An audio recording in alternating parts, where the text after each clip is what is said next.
6, 5, 4, 3, 2, 1. How about we do it again? 6, 7, 4, 3, 2, 1. I think I got it. Okay, let's try one more I time. definitely didn't. Ready? Ranking review. Ranking review. Ranking review. Say 6, 6, 5, 5, 4, 3, 2, 1.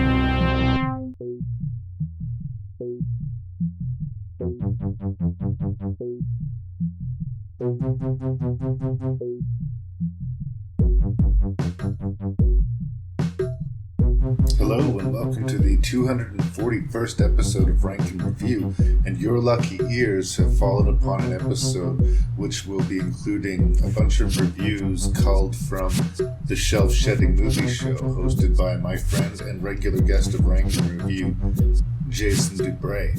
And the benefit of this is that the Shelf Shedding Movie Show does a lot of different types of movies than Ranking Review. They have a bigger variety over on that side of the fence. More historically significant films, more sort of reaching into more different genres to be recognized by the Shelf Shedding Movie Show. They'll do drama, they'll do more Oscar bait, they'll do, movies don't tend to feature on my more focused fantasy, horror, sci-fi selections in Ranking Review.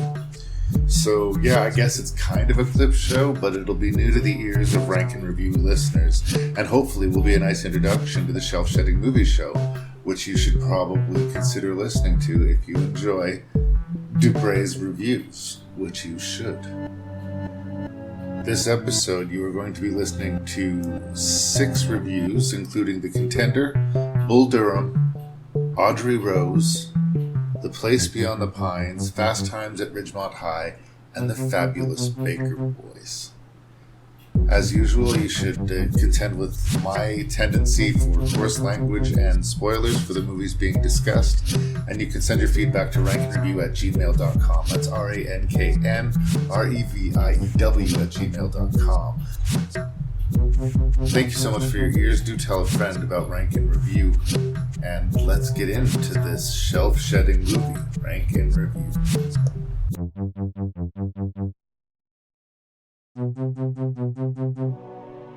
War is the natural extension of politics. Now, in this war, there will be casualties. So help me God. Not among us. Ladies and gentlemen, I present to you Vice President-designate Lane Hansen. The president today has nominated Senator Lane Hansen to fill the vacancy left by the death of the vice president almost 3 weeks ago. It's the job of you two to make sure that confirmation gets through. I'm not confirming a woman just because she's a woman. Runyon is going to come after me with all guns blazing. Can we ask for basic fairness? Of course you can. And we do have it confirmed that it's her. It's like some meta hustler. Runyon has been looking for stuff that the feds wouldn't even touch. She was putting on a sex show. All you can claim about me is that I had sex while Deviant sex. Who says it was deviant? I do. We all have to understand we're going to obliterate a life. And what I say, the American people will believe. And you know why? Because I'll have a very big microphone in front of me. You were involved in trading favors with several partners. They got witnesses. She was very drunk when she had sex with my friend.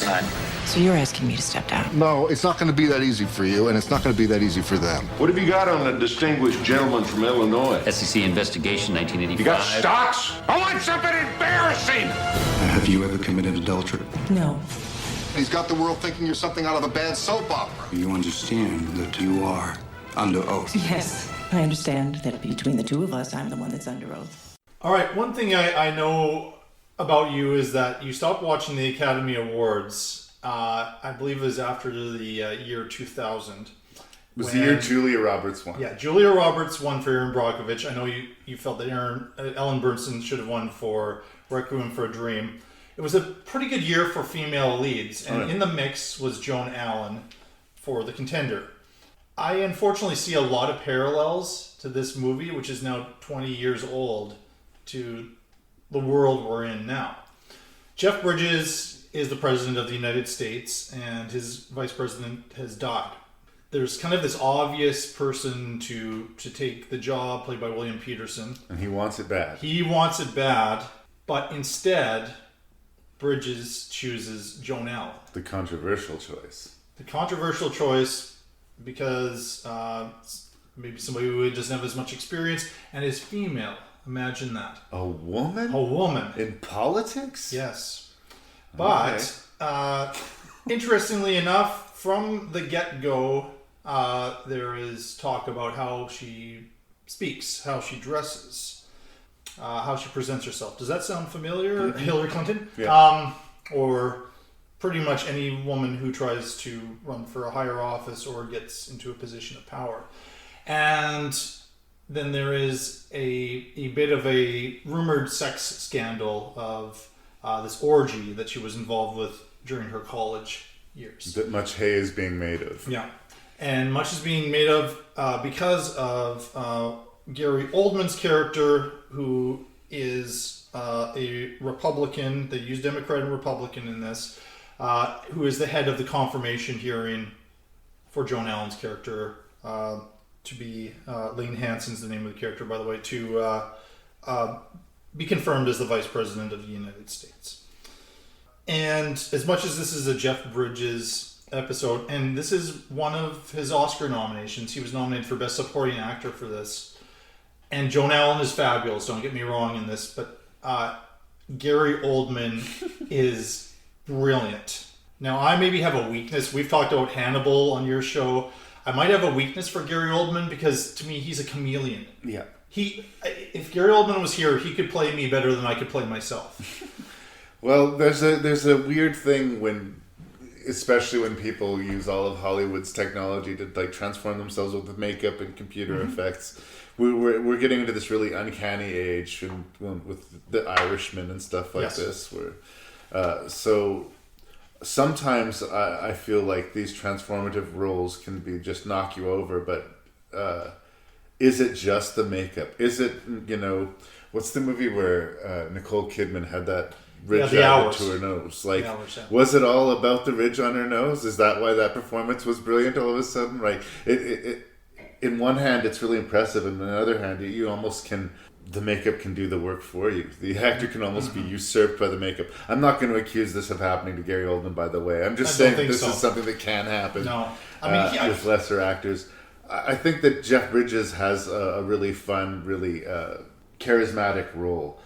I guess I would respectfully disagree with you as far as it reflecting the modern era. I mean, I guess it was looking into the future because inevitably this was going to happen sooner or later. Like, there was going to be a female vice president or a president, hopefully. Well, inevitably that day will come. Yeah. So it's forward thinking in that way. But it suffers, I think, and this is not it's not a complaint that's going to sink the ship at all, but from the same sort of fallacy that like The West Wing or that Rob Reiner, An American President thing, this idealized idea of the fundamental goodness, fundamental capableness, and fundamental intelligence of everybody who's working in high-ranking positions in the White House. We would all love to believe that this is how it was, but it's just not true. It is an epic fantasy compared to where we're at. To say that this is a fair reflection of today? No. The people running things are far stupider than are being presented in this movie. But there was a time, I think, where there were smarter people. But the romanticism of the White House that Hollywood always does is, it doesn't work for me generally. The reason it works for me in this movie is because it's tightly wound screenplay, and it's just wall-to-wall great character actors. Sam Elliott, you got some Canadian content with Saul Rubinek. Christian Slater, for some reason, always makes me smile seeing Christian Slater show up. You always know it's Christian Slater, but you're having a good time. No, but it's weirdly nice to see Christian Slater, And I think that William Peterson has a particularly interesting supporting role in this, sort of like his a not obvious villain, but a not obvious villain. And it's based a bit on Ted E. Kennedy. They even reference it, Chappaquiddick, right? But everything that happens around it when it gets revealed is it's really insidious. Actually, what it presents itself as a real world thriller, but I don't buy it as a real world thriller. I buy it as an entertaining Hollywood thriller. Okay. So I mean, I wouldn't give it 5-star treatment, but maybe 3.5. You know. I think I was blown away by it when I saw it in theaters, and I recognize a few chinks in the armor now. Right. I'm not sure I agree with you that it's as positive a portrayal that everybody's a hero who's working in the White House. There is like the Samuel Elliott character, and it's kind of against type in some ways. Like he's always kind of the cowboy or whatever. He's the high level Washington insider, chief of staff, chief of staff, and he is incredibly mean to Lane from the beginning, and is cursing a blue streak, and he's very much projecting the same sexism onto her that the enemy, the Gary Oldman's camp. If you can't handle it from me, how are you going to handle it from them? And that's the idea. But he also, there's a really important scene early on where Oldman says to him, "Are you telling me that Lane Hansen was your choice for vice president?" And Elliot holds a smile a little bit too long. Yeah. Says, "Absolutely, choice." And the subtext is, completely disagree with the president on this one. Right. This is a terrible idea. He sees this as being a whole laundry list of problems, and the president, Jeff Bridges, sees it as, well, it's historic, and I'm going to do something good. And he legitimately likes Lane and thinks she's right for the job. And maybe initially doesn't realize the hornet's nest that he's opening up to. But even the evil Republicans in this, even though it's all basically about character assassination and they're not super, super fussed about what the facts actually are, just the perception, still, that's tame by comparison to like real world politics now. Like the fact of something even being true or not is never even entering the debate anymore. There's no scruples left. No. Like you feel like they're playing by a rule book. Like they're playing sketchy and they're playing as dirty as they can, but there's still a rule book. But I think the thing here was, and of course there's a bit of a reference to Bill Clinton in there, but this was shot at the time where Bill Clinton was still the president. Okay. Like it came out the year of the Bush-Gore stuff, right, where I think there was a real turning point in American politics, and that's where in the last 20 years we have got to now. I think before that, even though Clinton had his critics, there was this thing when George H.W. Bush died, they said that this will be the last president who was kind of respected by people, even if you disagreed with him. Right. But I feel like there was still this belief in there that, there were intelligent people kind of running the ship, and so we're kind of projecting 2020 onto this movie. That's where it might have still been a little bit more of an innocent time in the belief system. But I'm not sure the West Wing paints everybody in the White House as, while they disagree, they're kind of all heroes. Almost saintly, really. Almost saintly, particularly with the president. Jeff Bridges is not a terribly nice guy. He's a shrewd politician. There's this great thing, every scene he's ordering food. And he's trying to stump the White House kitchen. Like he comes up with bizarre stuff. There's the great scene with Christian Slater, this shark meat sandwich. And the whole thing is that he's taking a bite out of this kid who thinks that he's the shark. Yeah. The reason he does this is Christian Slater's a member of the same party, but is lining up with Gary Oldman so that he doesn't look like he's partisan or whatever, and trying to also improve his position, his positioning here. He's a manipulative character as well. He's going to do whatever. He's playing politics, but he's playing politics against his party. Yeah. Which he's going to be punished for. Yes. Yeah. So I partially agree with it. I think the acting and the screenplay are terrific. This Rod Lurie, who was a movie critic, and this, I believe, was his first film. Not much has happened since. There's a movie called, I believe, The Last Castle, which I didn't see, with Robert Redford and James Gandolfini. and I haven't heard a whole lot from him since then. And I thought this was an amazing debut, and I was excited that this might be it's far a from great young future filmmaker. Like, with the exception of the Coen Brothers movies, I feel like I'm going to be playing devil's advocate on all these movies. Like, it's easy for me to pull threads on the stuff that doesn't work. Wall to wall, the movie does work. Yes. Like, the cast is on point, and like they got everybody. Nobody sticks out badly. Everybody does their part well. Like, and the movie moves while I'm in it. While I was watching it, I was actually, of the movies that we talked about that I don't have on my shelf, this is the one that like I kind of was jealous of. I wish this should be on my shelf. My wife would like this movie. I think she could, I could talk her into watching that very easily, and I'd have no problem watching it again. So like, of course, it's a Hollywood thriller, so of course it doesn't reflect the real world, but it's one of those things where it sort of pretends like it does. I recently reviewed a movie from a podcast called Brawl on Cellblock 99. Is that Rank and Review, your podcast? Rank and Review podcast. Yeah. But like, it's not set in the real world, and the deeper into the movie you get, the more obvious that becomes. Yeah. And because of how crazy things get, I kind of appreciate that they sort of distance themselves from an actual prison.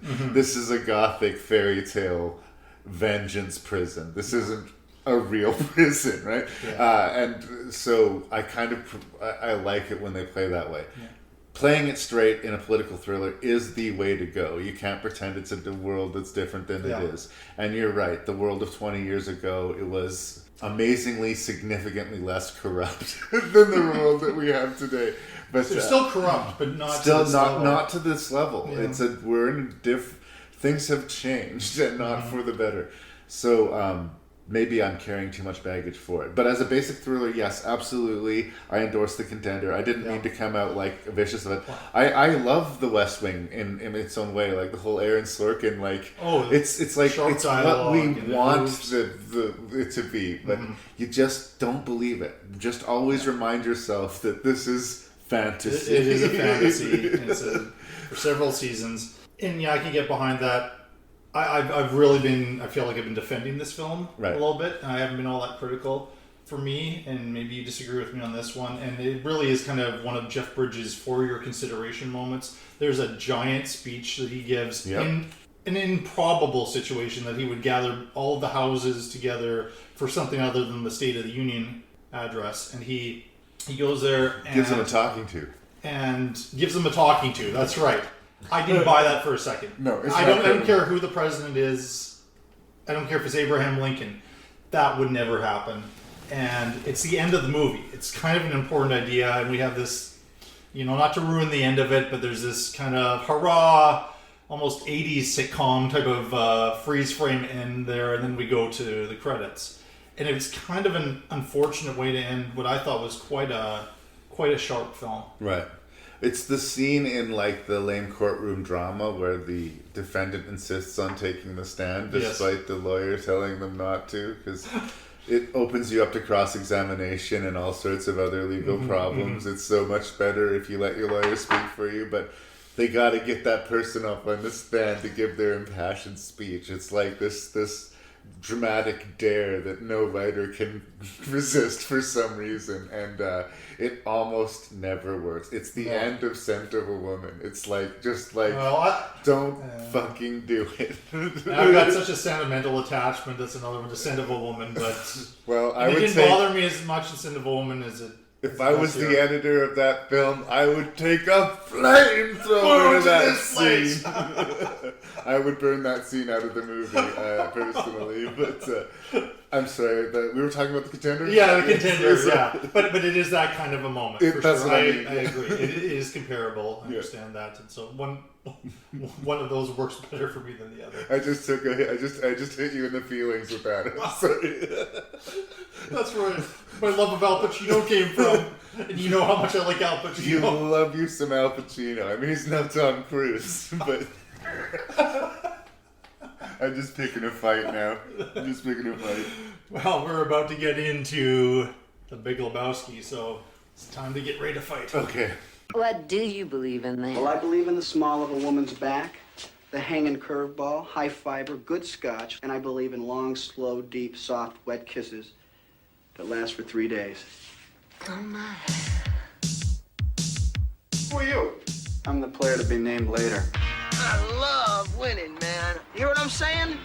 It's like better than losing. These are the ground rules. I hook up with one guy a season. Usually takes me a couple weeks to pick the guy. Kind of my own spring training.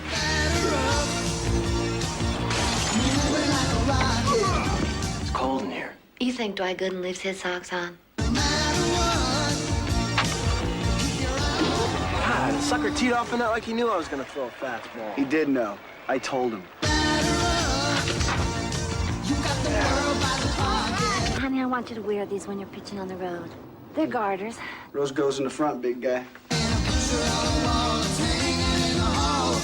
Love is a lot like baseball.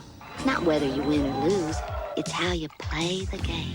No problem, baby, no problem. Kevin Costner. Get a hit, Crush. Shut up. Susan Sarandon. Have you ever been tied up in bed? Tim Robbins. Woo-hoo! I'm too old for this. Bull Durham.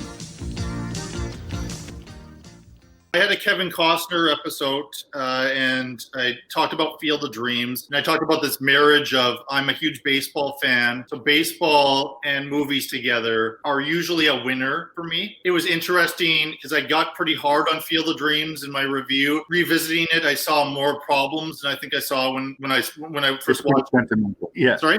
It's pretty sentimental. Pretty sentimental movie, and sometimes some things just simply don't make sense in the climax, even though it was a Best Picture nominated film. Bull Durham is one that I didn't have as much of a love for when I was younger. I think I didn't necessarily understand it as much, maybe because it was a little bit more, more of a realistic look at baseball players who were my heroes at the time, and it kind of brings them down to earth a little bit in some places. So maybe I was a little bit too young to see it the first time I saw it, and this time I was thinking, okay, where am I at with this? Is this going to be one that's aged poorly, and I'm going to be going back kind of like the Field of Dreams review and saying, well, it's a very respected film, but I don't like it as much as I used to, and it's trying hard to be as critical as possible. But watching Bull Durham, I still really, really enjoy this movie, and I think I'm now at a point where I like it quite a bit more than Field of Dreams. And it's just growing up and now being in my 40s watching this movie as opposed to being 12 years old and seeing those movies. Just kind of a different time of life. I think the success of Bull Durham can be attributed to a few folks, but the main person I would give credit to is Ron Shelton, who, a writer-director, has specialized a lot in sports films. I'd say his two most famous movies are Bull Durham and White Men Can't Jump. And he was a minor league baseball. You don't count Tin Cup in there at all? I'm sorry. I like Tin Cup a lot. I just don't think a lot of people remember Tin Cup as much as they remember these other ones. So yeah. I like Tin Cup. I like it quite a bit. Somehow it's a less edgy movie than the other two. Like the satire is less strong. Ron Shelton was actually a minor league baseball player, and kind of in some weird way, like Cameron Crowe doing with Fast Times at Ridgemont High, he wrote about something that he knew for this film. And the whole tagline on it is the two biggest pastimes in America are baseball and sex. And this movie combined both. If I was to give some credit, this was a big role for Tim Robbins, kind of announced his presence as a very important actor. I don't think I appreciated what he was doing in this movie as much when I first saw it as I do now. Big props to Susan Sarandon, and I am a Kevin Costner defender here, so I think that's where we're going to get into different territory here. I think he's very good in Westerns. He's very good when in these sports movies where he plays these athletes or these over-the-hill athletes. He plays Crash Davis, who's brought in as this kind of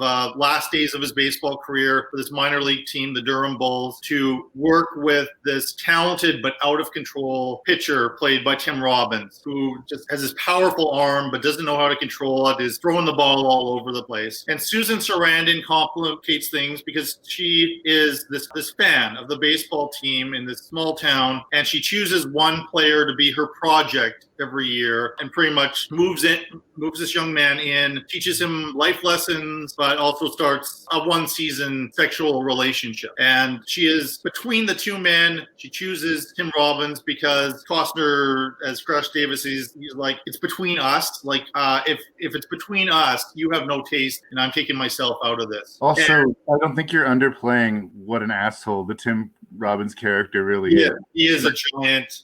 It would be to have someone tell you that they chose this guy over you would be considered a slap in the face. Yeah. I don't think that's a character weakness. I think that would be a fair response. It is, because Crash Davis is an educated, well-rounded person who's seen it all. Like he is a more natural match for Susan Sarandon's character as the arc of the film goes. I think because it isn't terribly sentimental, it is solidly an R-rated comedy, and it has 3 really strong performances and a few other interesting characters.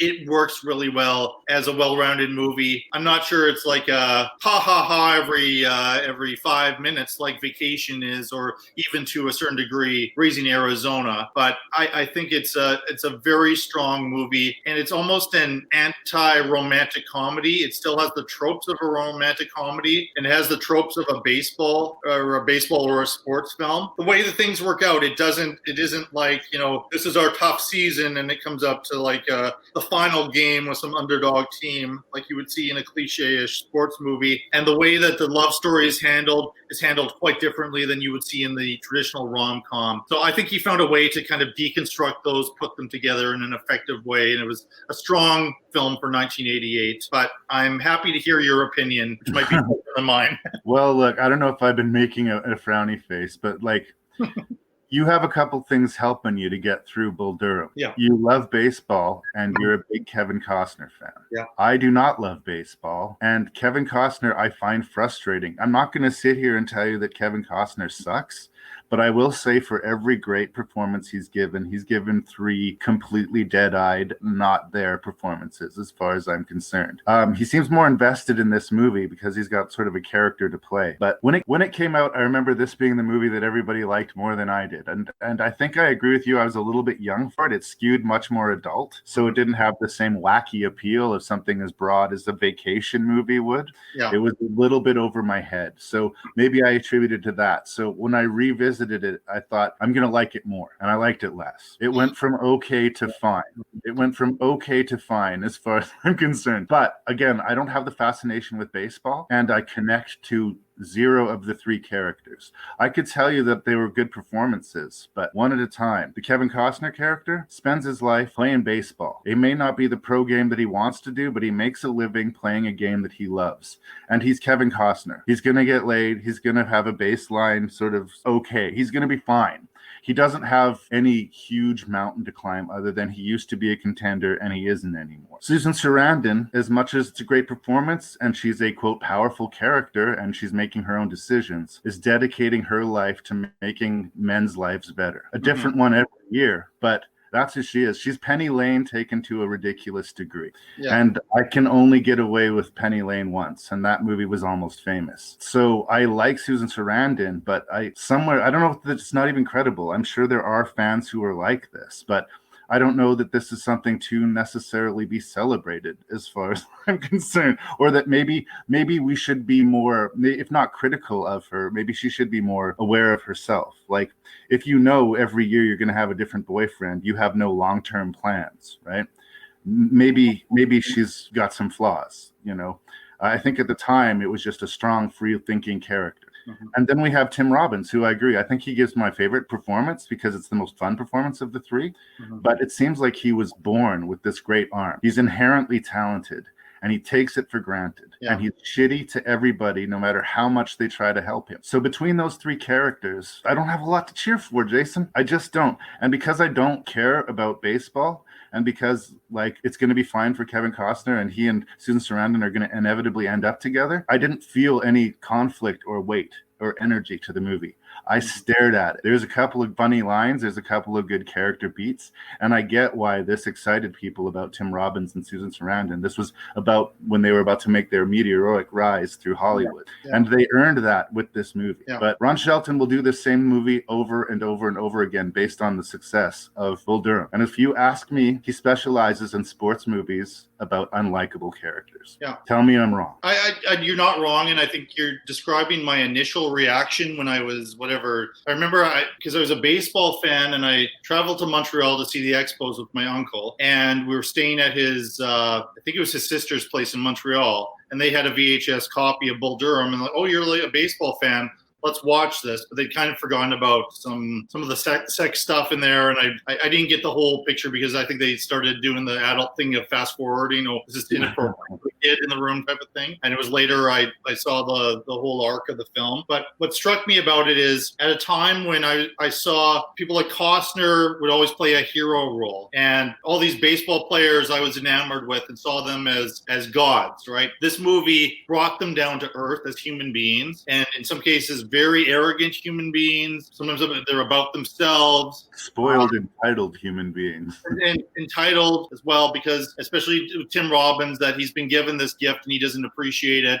So I've never completely liked his character as much. I guess maybe I do cling a little bit. I like Costner, and I like that this is not, this is the crazy dad in Field of Dreams, or he's the hero of the film or something like that, as much that this was a bit of a darker character for him to play and a little bit more unsettled. I think Sarandon, I think, gives the best performance of the three. And in 1988, now it looks bad in the way you're describing it, and Susan Sarandon's been a lifelong feminist. I know that. I think what she was attracted to with this role is who is the one who has the power, who is the sexual aggressor, who controls it. Like Tim Robbins wants to have sex, and she ties him up, and he thinks it's going to be some really amazing, sexy thing, and then she starts to read poetry to him and start talking about these big ideas that he's too dumb to understand. There's something brilliant about that, which I don't think was being explored at that time in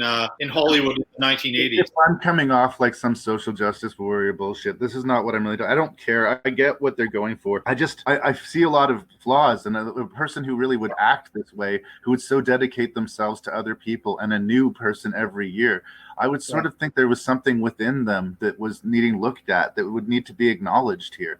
This seems to be a heroic part of her personality, and it makes her strong, but it also, I think it would be even stronger to show that maybe there's something vulnerable about this.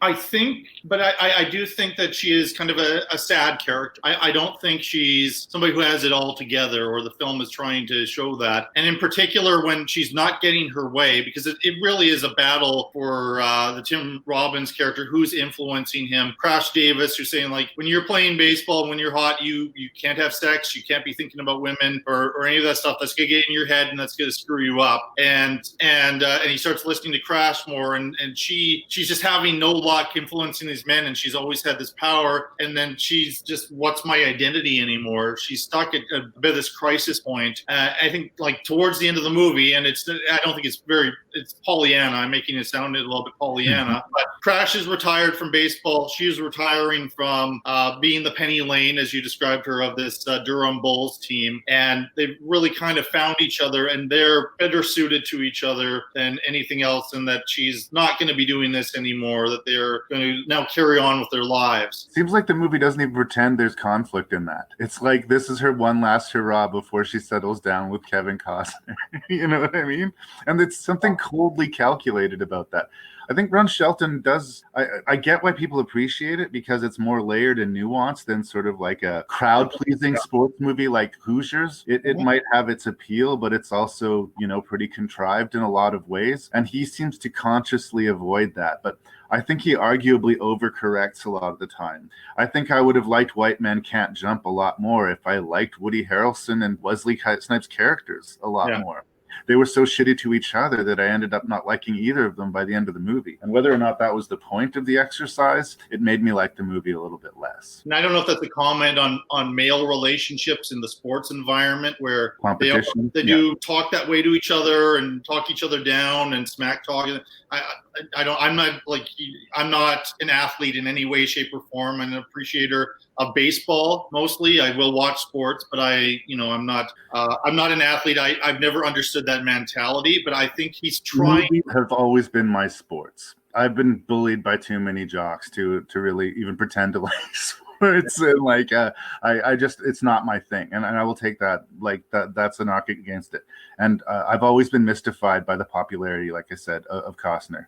I was listening to your podcast earlier today. You were talking about Robin Hood, Prince of Thieves, and I was like, I remember that. That was the big selling point of the movie. Not Alan Rickman, not that they're doing a nouveau Robin Hood. Yeah. Kevin Costner. And watching that movie today, he is the worst thing about that movie, as far as I'm concerned. Like, it's brutal. And like, he made Dances with Wolves a Best Picture winner, which is like already so, it should have been the last of the great white savior movies. Unfortunately, Avatar exists. And then every now and then I'll be shocked. Like I'll watch JFK or Clint Eastwood's A Perfect World, and I'll think, Jesus, this guy's awesome. What happened? So I have this like frustration with Kevin Costner. And there are scenes in this movie, in Bull Durham, where he lights up. But it's not completely there for me. It's an easy role for him. He's just a guy who everything has more or less worked out for, and everything is going to continue more or less working out for. But he much like Susan Sarandon, has a bit of an empty existence. I mean, that's all. He's not as happy as he should be, considering. No, not everybody gets to play professional baseball for the better part of their adult lives, and he's just kind of a miserable person. But that's all he has in his life. And some people spend their life dreaming of playing in the pros and never do it. He did it. He did it, and he gets his home run record and all of that. But yeah, and I just feel like Ron Shelton's aware of the bullying nature of jocks, and so this is kind of showing people the flaws. Very flawed human beings, and they are sometimes miserable human beings, and maybe we shouldn't be celebrating them and treating them like gods because this is how they act, and maybe that's why his protagonists are kind of unlikable people. But I think he just overpours. I think especially in a rom-com environment, at least what these movies advertise themselves to be, the sweet and the sour needs to be balanced. And the reason I brought up Tin Cup is that, to me, is the movie where it happened. Yeah, you're right. That's a sweeter movie. Maybe there's something harsh about them. There's something that's so ugly about his characters that it's hard to cheer for them. And so the payoff isn't as strong to me. And the only thing I maybe care less about than baseball is fucking golf, dude. And Tin Cup's about golf. It's amazing that I even watched that movie, really. And even then, I'm not enthusiastic. This isn't me pounding my stick saying, see Tin Cup. But people still talk about White Man Can't Jump and Bull Durham. And like, for me, I think that Tin Cup is the better of those movies. Mm-hmm. And again, I'm coming off as the negative Nelly in this review. I think you're playing point to the good factors. And there's good acting in it. It's a well-intentioned, warm movie. It's largely not for me, Jason. I think might be a large part of the problem. This is not for me. Ergo, it didn't connect with me. Ergo, it's not going to rank particularly high. I know it's not rank and review, but you know what I mean. Yeah. All that, yeah. I just again, out of fairness, I do want to mention some things that I saw as weaknesses. I mentioned that, I think that Tim Robbins' character, he's a bit of a clown, and he's an unlikable clown, as we said. Works for the comedy, but I'm not sure it works for me cheering for him moving into his major league career later in the film. We should be able to like him at least a little bit. I don't know. Again, 1988, there's some pretty homophobic remarks in the film, the script. But in keeping with jock culture, I think that's appropriate almost. It's real, yeah. I'm not endorsing it, but that's how they would talk. And you are also right. I mean, I don't think there's any doubt that when you have, at that time, Robbins wasn't a known commodity, but Costner was, Sarandon was, that they are the leads, and they're likely going to end up together at the end of the film in some way, shape, or form, which that part feels a bit formulaic. It would have been interesting if they had gone their separate ways and that was just the end of the film, but wouldn't it? Imagine, like, she spent her life calling people on their shit. Like, honestly, I would have been so impressed if she came to run to his arms at the end of this movie and he sent her packing. That's how much that wasn't working for me. Yeah, that would have been I think a more interesting ending to the film. So It's not about its flaws, but I know I like this movie a lot more than you do. But as you said, it was probably more for me than it was for you. Agreed. The mother, the father, the child, the stranger. He's going to harm us. It's Ivy he's after. The past, the present, the nightmare, the terror. I saw her burn her hands on a cold window. The movie. Audrey Rose, the novel of reincarnation, is now a spellbinding motion picture. The pain, the anger, the trial, the test, Your eyelids are getting so heavy. the question, Audrey. the answer, Never the child! the torment, the truth. We're both a part of this child. It will alter your ideas about life after death forever.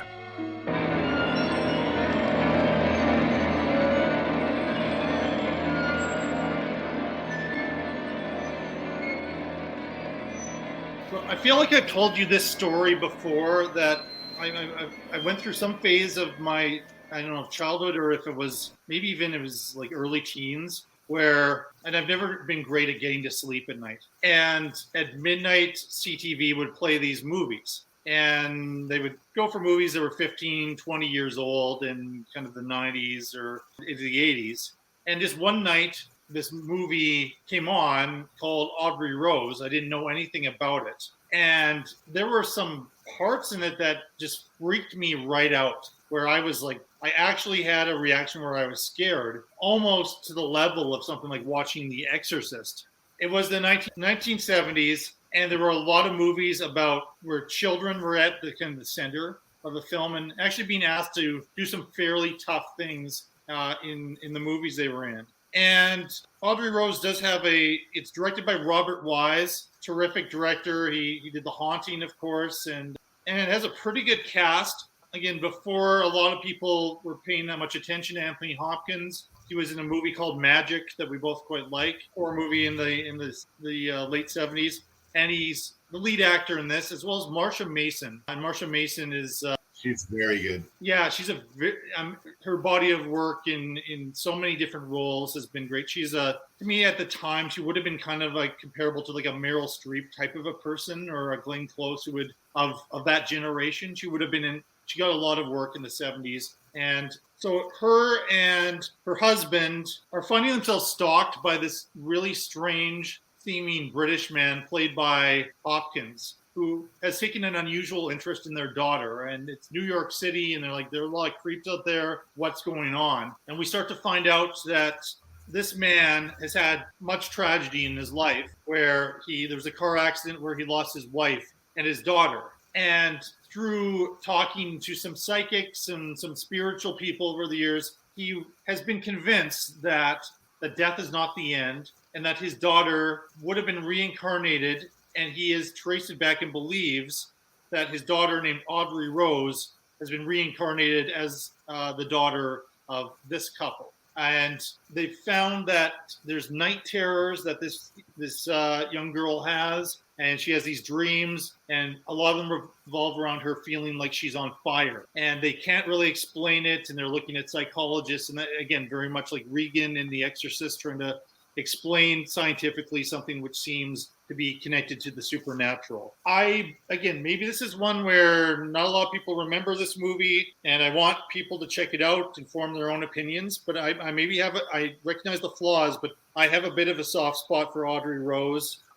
Even revisiting it, I thought, okay, there's a difference between watching it when I'm younger at midnight and being a little bit more imaginative and susceptible, but in my 40s watching this, yeah, it didn't scare me as much this time, but I think it's an interesting story that has potential, yet there are some cringe-worthy moments and some things that haven't aged that well, that are very 1970s. The pace in particular is very 1970s. And I think there's kind of a sequence that kind of in the third act where we get into a court drama, which again doesn't seem to make sense to me that we would get to that place, as much as this is supposedly based on a true story. So all that to say, I like Audrey Rose, but I'm interested in your opinion on it. Well, it's based off of a novel. Maybe that novel was supposedly based off of a true story. Supposedly based off, yeah. I think you kind of nailed it when you said it's very 70s. And I'm not just talking about the aesthetic of, like, you know, the print of the film or the style of the clothes or its willingness to take its time. In fact, those are all things that I value in a horror movie. Yeah. This sort of period of movies, when they're like The Shining, The Changeling, The Entity, those really get under your skin horror movies really do work for me. I would put Audrey Rose much to the lesser of that stack of movies that I just listed here. But Robert Wise, like, this is not a B-list director, okay? This is an A-list director. Didn't he do, well, he did The Haunting, and he did a famous musical that I believe, was it West Side Story? Yeah, West Side Story. Am I making He directed The Sound of Music as well. Sound of Music. He did Star Trek: The Motion Picture. But as this was later on in his career, and I think in the 70s especially, because it was such an auteur decade, there was a weird competition going on. Like, Kubrick made The Shining because he felt like he was being outpaced in the horror genre by people like the guy who did The Exorcist. My brain just went empty. Friedkin. And so it was always part of the zeitgeist. And at this time, everyone was trying to make the next Exorcist. And that's what this movie is. It was a popular novel. Reincarnation was in. There's another movie that came out right around the same time as this called The Reincarnation of Peter Proud. That huge zeitgeist water cooler movie, just like this one. At the time, this was a big conversation piece, and everybody was talking about it. But within a few months, maybe a year or two, they were all forgotten about, except for The Exorcist and The Shining, right? And Audrey Rose was among them, and I think that makes sense. I do. I think Robert Wise is maybe getting to the point in his career where he didn't have anything else to prove, and maybe he'd made all of the movies that he really passionately wanted to make. He wasn't going to make a better horror movie than The Haunting, because that's just a fan-fucking-tastic horror movie. And he wasn't well suited, let's say, to Star Trek: The Motion Picture, which I believe I said on my podcast I can only recommend as a sleep aid. So this is more, this is closer to his comfort zone as far as, Weiss can totally handle this material. But I feel it's less about him being passionate about this material and more about, this is the movie that's popular right now. This is what the people want to see. This is my Exorcist. Yeah, it's just swamped by other better movies. The Exorcist is clearly a better movie than this. Magic, which you were just talking about, which is another thriller anchored by Anthony Hopkins, just a wall-to-wall better executed movie. Now, is this a bad movie going around the long way? No, it's fine. It's fine.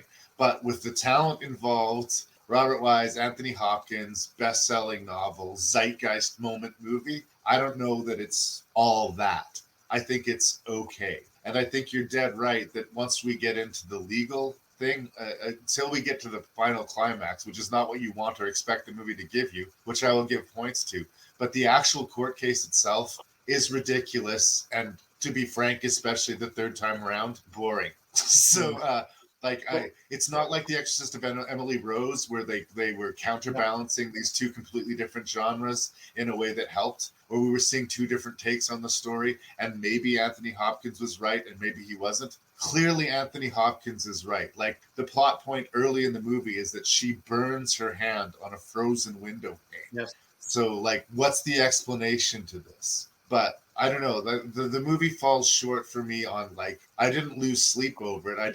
I guess I didn't see that in that perfect midnight showing sort of place that you did, so it kind of got under my skin. Inevitable that the movie is exactly what you think it is from the very first point. Anthony Hopkins' character is acting aggressive and strange, but you don't feel that he means any harm to this girl, and you're right about that.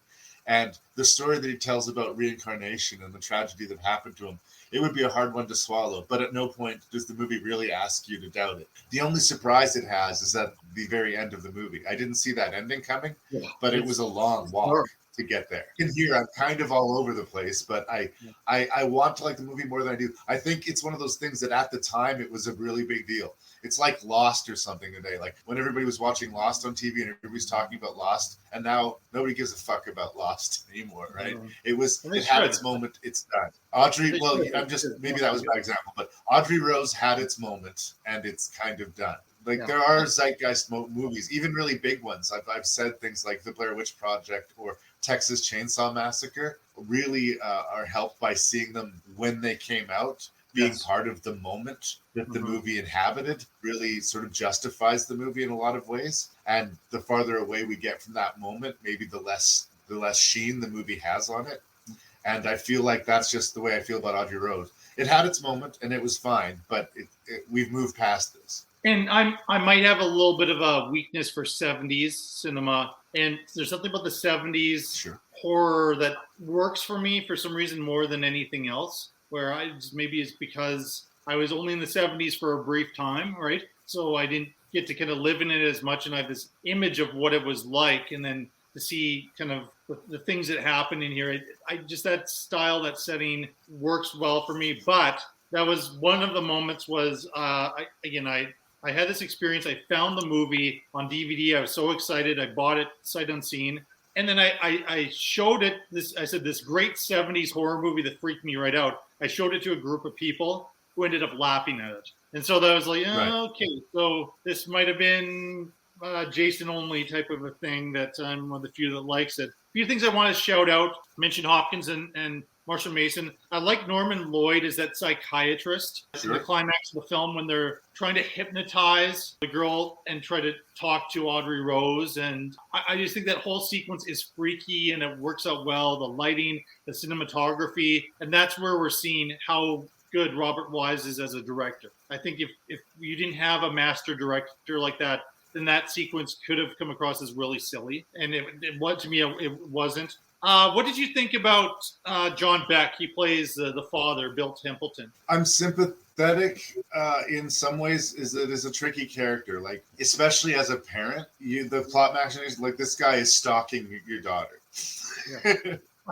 I think he does the job. Like it's hard for me to like, could I replace that guy with another actor and maybe it'd be more comfortable? Possibly. I think that obviously there's tension between him and the Hopkins character. I don't know that it's that he's bad. It's just that Anthony Hopkins is so much more interesting, both as a character and in execution, that he kind of gets washed off the screen to me.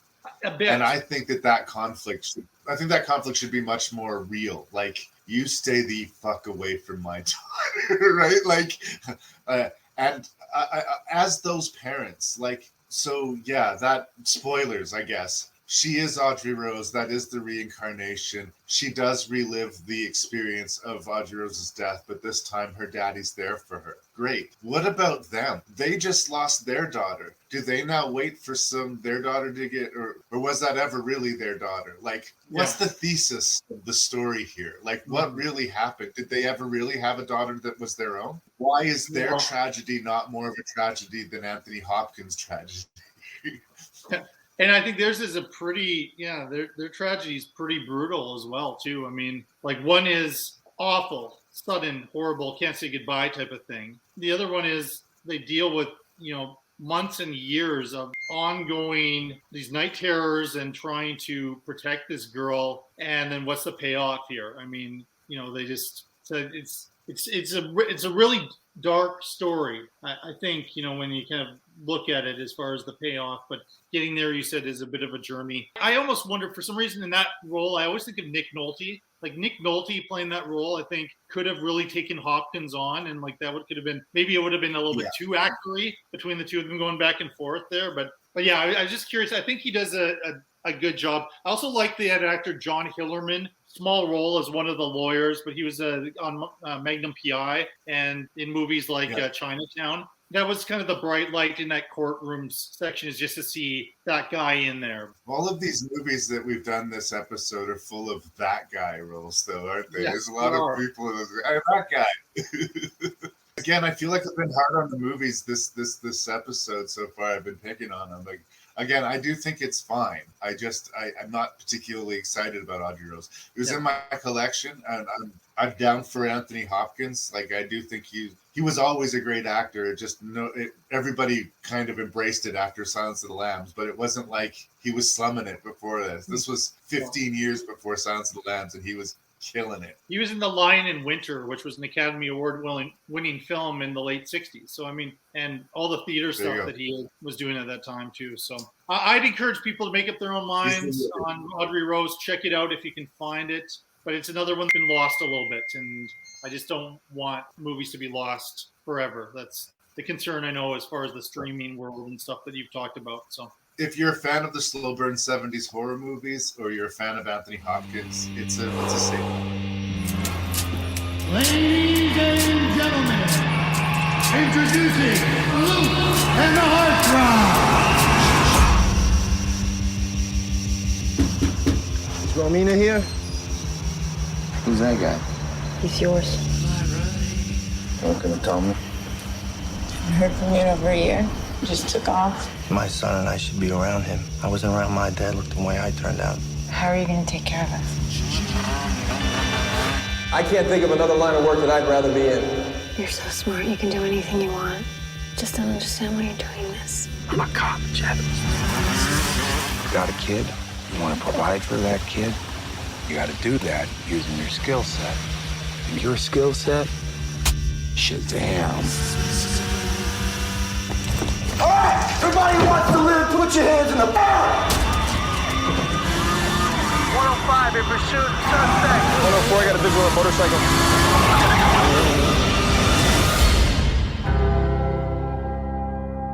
Tell him it's for me.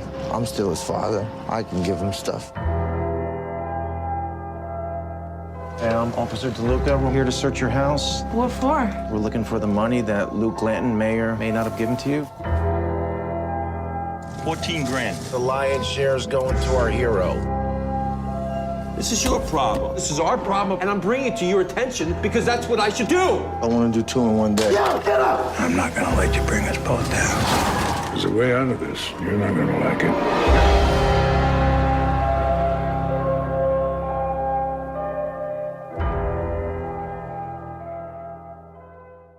Now we look at The Place Beyond the Pines, a film that I saw in theaters, and there's again, first time watch for you, so I'm interested to get your take on it. This Derek Cianfrance, best attempt at the pronunciation, had worked with Ryan Gosling and Michelle Williams on a movie called Blue Valentine, which I have seen. And I saw it once. I'd like to revisit it. I think I liked individual scenes between the actors, but I think maybe the story kind of got a little bit lost for me on that one.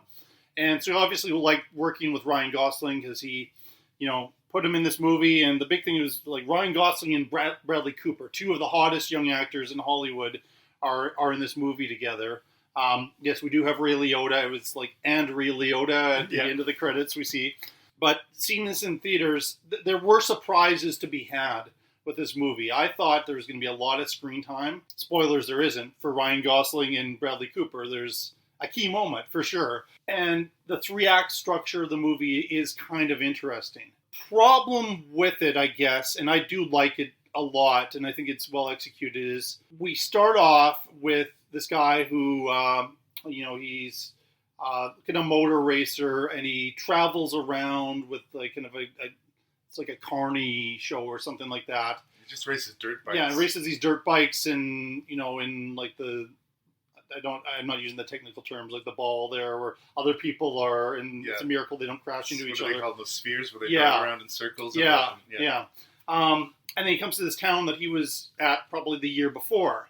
And then Eva Mendes shows up and sees the show, and they have this little moment together, and then she kind of goes back and says, "Oh no, you can't come in." But then we discover that, in fact, like they had a fling before, and he's father to son. He's father to son. Was now being looked after by Mahershala Ali. At the time I saw this, I hadn't I saw the face. He was one of those guys. He wasn't famous yet. Yeah, he hadn't won his 2 Academy Awards at that point, and he's a responsible guy. But now this is all changed for Ryan Gosling, and he's going to stay in this town, and he's going to have a relationship with this kid. And he's quit his job, but then he's struggling to get money.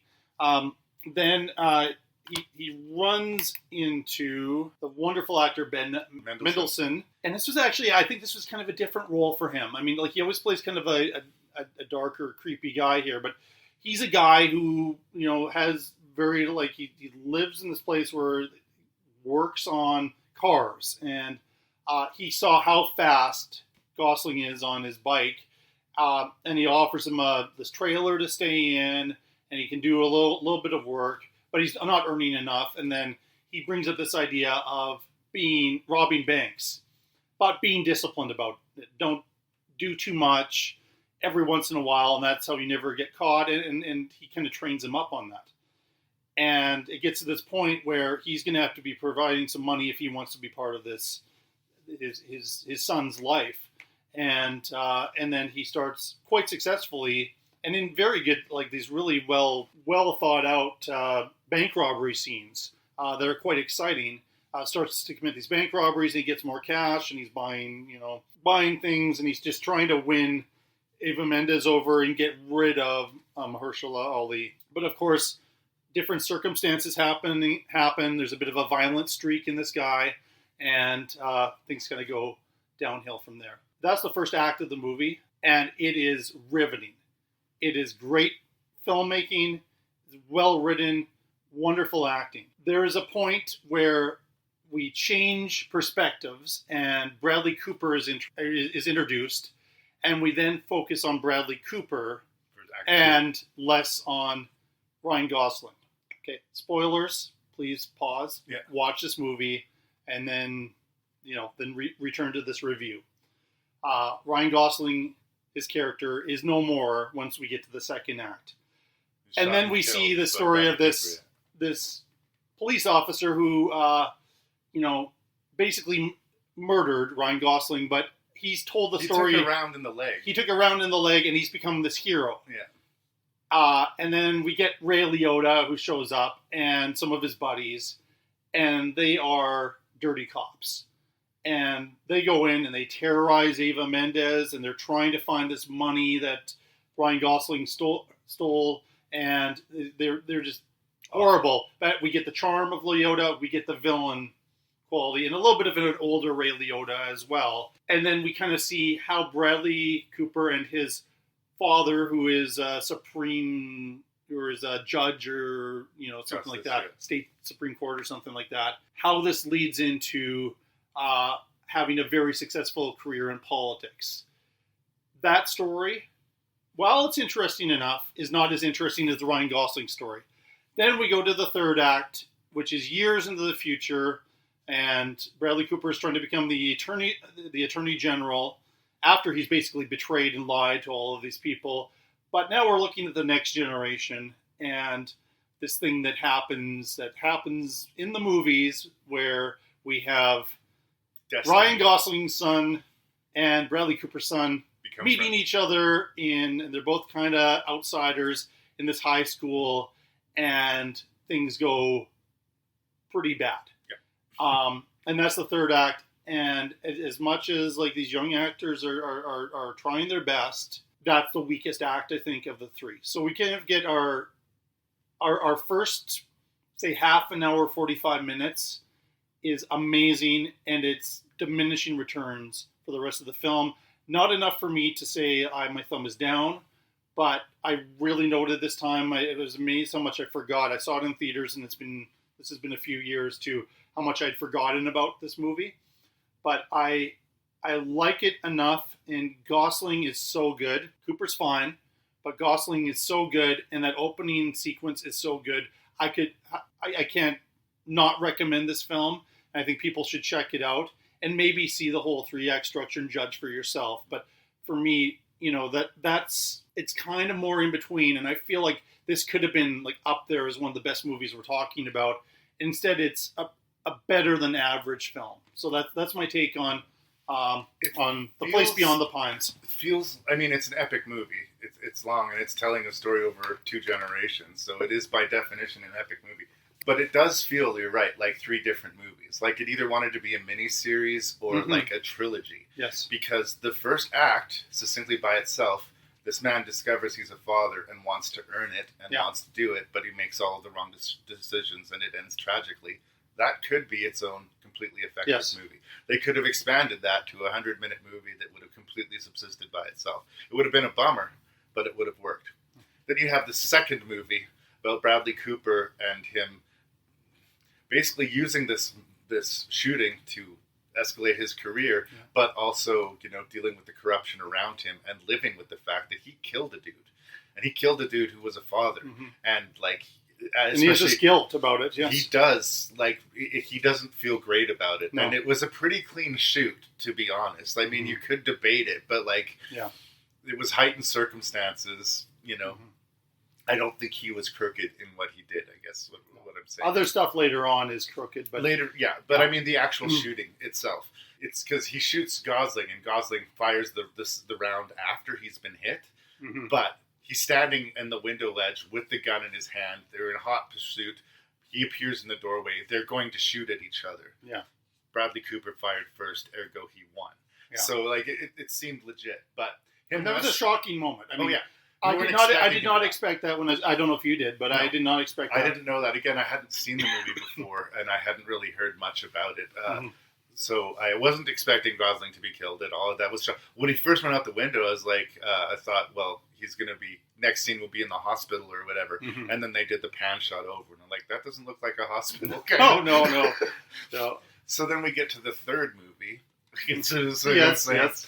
With Dane DeHaan, who's a young actor who I really do like. He was in Chronicle and Cure for Wellness, and great face. He's been having a really hard time because he keeps getting high-profile roles in movies that take huge bombs in the box office. I know. So I'm cheering for him. But you're right. Each act in each mini movie is slightly less good than the one that happens before it. I mean, fundamentally, I guess I agree with you on the structure standpoint. And the movie's got this sort of big ideas, sort of like, what is your fate? Like, if you are a criminal biker dude, can you stop from being a criminal biker dude? And more than that, if your dad was a criminal biker dude, can you do anything but help becoming a criminal biker dude? At the end of the movie, spoilers, Dane DeHaan buys a motorbike, drops out of school, and drives out of town to basically become his father. And that doesn't suggest a bright future, right? Not if he follows the exact same path, unfortunately. Yeah. But so you got all this fate and fathers and sons and like these sort of big ideas. And I don't know this director. I don't know what he went on to do, but like it feels like it was so ambitious that he wanted to fit these three movies into one movie, and that made for a good, interesting, sprawling epic. But I think I agree with you that it might have been better as a trilogy or as a miniseries. Like, if you want to really set into these characters and show us the sweep of their lives and, you know, how their choices are their choices, but there's still something inevitable about their fates. All of it basically works. But I think it lands on good instead of great. And it had these ambitions of being something, like, truly mind-blowing, I think, you know. And I don't dislike the movie. I'll be honest and say that I liked it considerably more than I was expecting. I do feel like, as far as going back to the Ray Liotta conversation, this is the kind of role that Ray Liotta gets cast in. Like, we need it over and over again. We need a corrupt cop. We need somebody who will be credible both as someone who could be a cop but could get away with shit. This is something that Ray Liotta could do in his sleep. And I don't think he necessarily phones him in, but I don't feel like this was a stretch for him by any stretch of the imagination. And he really is minor to the plot. He has a small portion in the second mini movie of the thing. Yeah. So it wouldn't have been my choice for a Ray Liotta. Like, he was the antagonist of the second movie. He was the big bad in there. And I mean, we are kind of wondering what's going to happen here, because we start to go into the pines there, and he's driving, and he's following Ray Liotta into these woods, knowing full well what could be happening to him. And we've already seen one of our protagonists or characters we're following get off. Suddenly get killed. So it is possible that, okay, let's get rid of Bradley Cooper and let's see where we go with the story next. That might have been a more interesting idea, actually. It is true that early death does kind of take the rules out of the equation, so you can feel worried. There's some Bradley suspense Cooper in that scene. And then I do kind of like how we go back there in the third story. And I mean, I'm being hard on the third story. I work in a high school. I think they actually get a lot of things right about certain high school students and how those who are kind of outside of the whatever, they meet each other, and, a negative and a negative is not necessarily going to lead to a positive. We're just so far from where we started by that point. It feels like we're watching a different movie. I guess that's not necessarily a bad thing, but I go back to where I started. Like, he was so ambitious with this. Like, maybe it needed to be a mini-series or a trilogy. Or who knows, maybe that's not sustainable. I like the ambition of the movie. I like that the characters kind of hand the story over every act, right? The first act is all about Ryan Gosling. The second act is all about Cooper. And the third act is all about their kids. Yeah. I mean, Cooper's still in the third act, but... Yeah, he's still there. I like the idea of, and the payoff's kind of interesting, and probably is how it works, entitled people tend to win in the end. But the fact that Cooper's kid is a psychopath and just a horrible person, and then Gosling's kid is actually, he's an outsider, he's misunderstood, but he's actually not a bad kid. But it's in him though. It's in him for sure. Yeah. This director, after this, like he did some movie called Cage Fighter, and The Light Between the Oceans, and he's gone on to TV stuff. So, I think he had kind of two highlights in his career as a director, and I think he was interesting, and I think the screenplay is interesting, and it was an attempt to do it. So it's not a bad movie. If you're a fan of Gosling or you're a fan of Cooper, it's a pretty safe bet. Yeah. It's not a bad movie. It's just, again, it's very ambitious, and it might have too much in it. Yeah. No, it is, and Liotta's good though. He's a welcome presence. He comes in, and he has the charm early on. He's coming in and like messing with, Cooper a little bit, and could we borrow your husband to do some police work tonight? And then, this is bad Ray Liotta that we got in this movie. But again, if I want a morally dubious, cop Ray Liotta, I'm going to go to Narc, or I'm going to go. Yeah, I know.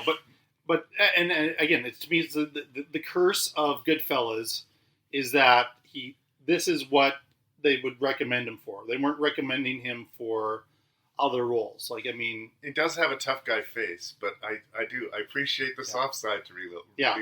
He was kind of a fresh-faced guy in Goodfellas. He wasn't, he came to be that character, but he, in Goodfellas, he's not the heavy. He's the guy we're watching the story through those eyes, and later on he became the Pesci or the, type of a role there. But he's fine in the movie, but it's not his movie. It's not. And so this, I guess this in Sin City, we're not Ray Liotta movies as such, but he's interesting in them. He didn't give an uninteresting performance that I can think of. I can't think off the top of my head of a time where I saw Ray Liotta and thought, this is kind of flat, dude. Like, it probably happened, but I can't think of it. I have some memory of him being in a really awful movie, like it was some comedy or something. It was like, I don't know, one of the like SNL, but I can't think of it off the top of my head. But even then, I probably would have been like, "Oh, thank God he's in here for a little bit, so I can enjoy a scene or two." So you can relax when he's on screen. Yes, you can. I did.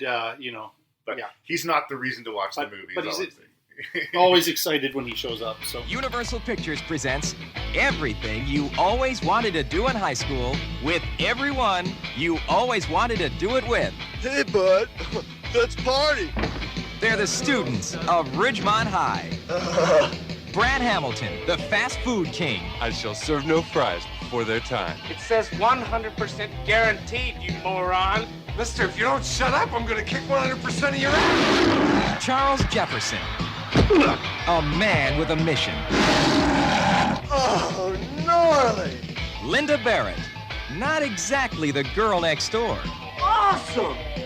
Totally awesome. And Jeff surfs up Spicoli. People on moods should not drive.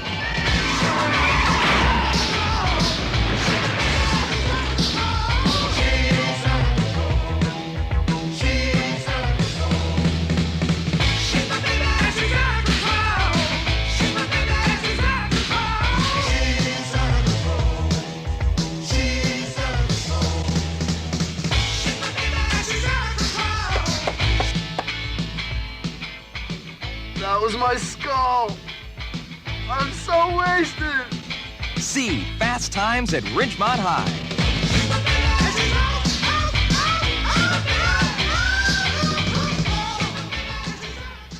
On the show, I've talked about Cameron Crowe. Actually, in my first episode, we reviewed the director's cut. My guest Sage Dent and I reviewed the director's cut of Almost Famous. The director's cut was a little bit of a slog, I think, but the Almost Famous would agree. Like the theatrical cut's a really exceptional movie. Probably Cameron Crowe's best film. And one scene away from perfection, as far as I'm concerned. Yeah. It could be. There are a couple performance things in there that last time I was a little bit more critical of. But before he became a writer-director with the movie Say Anything, he was a screenwriter. He wrote for Rolling Stone magazine, and he did this little experiment where he posed as a high school student for a year, and then he wrote a novel about what was going on with high school students at the time, which was the basis for his screenplay of Fast Times at Ridgemont High. And then at that point, he wasn't greenlit to be the director, but a director I quite like. She hasn't worked a whole lot, to my knowledge, Amy Heckerling. In the 80s, we had Fast Times at Ridgemont High. In the 90s, she made this movie among the many kind of teen comedies at that time called Clueless, which I think has a little bit more to it than meets the eye. But beyond that, I'm not as sure. I want to say, Jason, I'm not sure of this. I want to say that she did Look Who's Talking. Insanely popular talking baby movie in the late 80s. Yeah. I hope I'm not misleading you there. No, there was a TV show she was involved with too, it looks like here. But no, that's absolutely right. But yeah, very few and far between with her projects. Yeah, and this is a cult classic in many ways. But going through it this time, what I was struck with Fast Times at Ridgemont High, it's a year in the life of these high school students, but there isn't really much of a story to it. At all. Yeah, at all. No. But it features some of, even to this day, some of the most important film actors that we have. Cast is, of course, there was a star-making performance for Sean Penn playing Jeff Spicoli, and that's where a lot of the advertisement, in fact, they filmed some scenes after the movie wrapped to feature him a little bit more, because must have been somebody in the studio said he's going to be the secret to selling this movie. I think kind of underrated in there, and maybe it's just because I'm a blind follower of Jennifer Jason Leigh. Very young Jennifer Jason Leigh. I believe this was her second movie, too. It would have been early on, yeah. I didn't realize until recently her father was the guy who died on the set of the Twilight Zone movie. That's right. That was probably a same year or a year after that. Phoebe Cates, who kind of gave up acting after a while after she married Kevin Kline, but in the 80s she was a big star. Actor I quite like, Ray Walston. We talked about him when we reviewed The Stand. I think he gives the performance of the movie, personally. I think so. And being a public school teacher, even though that type of a teacher doesn't exist anymore, really, I get a kick out of his perspective. And maybe if I had watched this when I was a teenager instead of my first time watching it as an adult, I might have been a little bit more identifying with the kids. Some of the kids he's kind of an adversary, but not a villain, which is what I really appreciated about it this time. Vincent Schiavelli plays a very eccentric science teacher. Again, not out of his range or his comfort zone, but he was very good. Another Academy Award winner, Forrest Whitaker, plays the football star. I forgot he was in that. Yeah.